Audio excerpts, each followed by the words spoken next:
يا عم كلها وسايط، محدش هيلاقي شغل. سيبك من الكلام ده والنبي، سيبك من كلام اتقدم وانجح وجرب وحاول، والكلام اللي هو بتاع التنميه البشريه. مفيش حاجه اسمها تنميه بشريه، حاجه اسمها تنميه راس المال البشري او الموارد البشريه.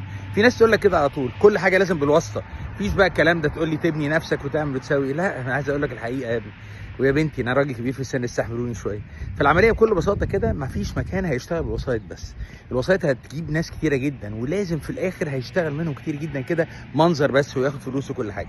بس عشان المكان ده يكبر وينجح ويتالق وكل حاجه، لازم معاك ناس بتشتغل بجد، حريفه بجد، بتلعب كويس. انت منهم، انت مش عايز تعمل حاجه غلط، عايز تشتغل بنظافه بشكل محترم وبشكل محترف وكل حاجه.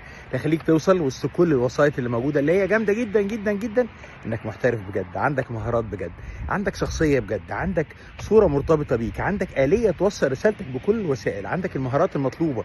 مش بس اللي هي حاجات تكنيكال، حاجات تقنيه وحاجات انسانيه، حاجات سمات قياديه وحاجات اداريه وحاجات كمان لغه وكمبيوتر. وهتاخد الكلام ده كله معانا ان شاء الله، مش هنسيبك. هم 12 خطوه لكل رحله في اسرع وقت ممكن عشان تغير حياتك بالكامل.